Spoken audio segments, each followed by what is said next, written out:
তৃতীয় মেয়াদে প্রেসিডেন্টের দায়িত্ব নেয়ার পরই বিশ্ব রাজনীতিতে সক্রিয় হয়ে উঠেছেন তুরস্কের প্রেসিডেন্ট রিসেপ তাইয়েপ এরদোয়ান। এরই মধ্যে কথা বলেছেন রাশিয়া ও ইউক্রেনের প্রেসিডেন্টের সাথে। দুই প্রতিবেশীর মধ্যে চলমান যুদ্ধ পরিস্থিতি যখন ভয়াবহ আকার নিচ্ছে, এমন সময় ভ্লাদিমির পুতিন ও ভলোদিমির জেলেনস্কির সঙ্গে আলাদা ফোন আলাপ করেছেন এই তুর্কি নেতা।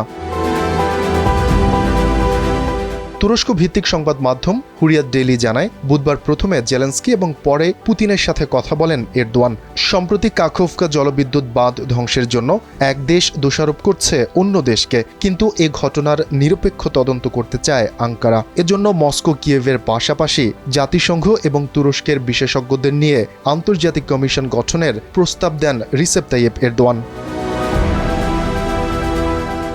তুর্কি প্রশাসনের পক্ষ থেকে দেয়া এক বিবৃতিতে জানানো হয়, এরদোয়ান ফোন আলাপে পুতিন ও জেলেনস্কিকে জানান বিষয়টি নিষ্পত্তির জন্য সম্ভাব্য সবকিছুই করবে তার দেশ। এ সময় আঙ্কারার নেতৃত্বে করা শস্য চুক্তির কথাও স্মরণ করিয়ে দেন ৬৯ বছর বয়সী এ রাজনীতিবিদ। বিবৃতিতে তুরস্কের প্রেসিডেন্ট কার্যালয় জানায়, আলাপকালে ইউক্রেনীয় ও রাশিয়ান নেতাকে আলোচনার টেবিলে ফিরে আসার আহ্বান জানান বিশ্ব রাজনীতির গুরুত্বপূর্ণ এই খেলোয়াড়। এরদোয়ান জানান, যুদ্ধের ভয়াবহতা থামাতে সবসময় প্রচেষ্টা অব্যাহত রাখবে কৃষ্ণ সাগরের তীরবর্তী দেশটি।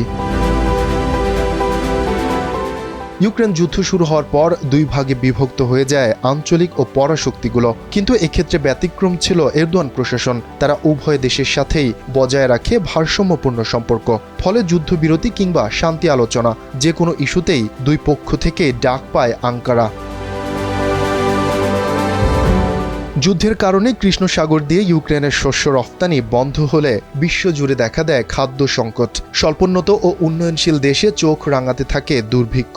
এমন পরিস্থিতিতে এগিয়ে আসেন তুর্কি সুলতান। জাতিসংঘকে সাথে নিয়ে পুতিন ও জেলেনস্কিকে রাজি করিয়ে সম্পন্ন করেন শস্য চুক্তি। এতে সম্ভাব্য দুর্ভিক্ষ থেকে বেঁচে যায় অনেক অঞ্চল, যার জন্য পশ্চিমারা সহ এরদোয়ানকে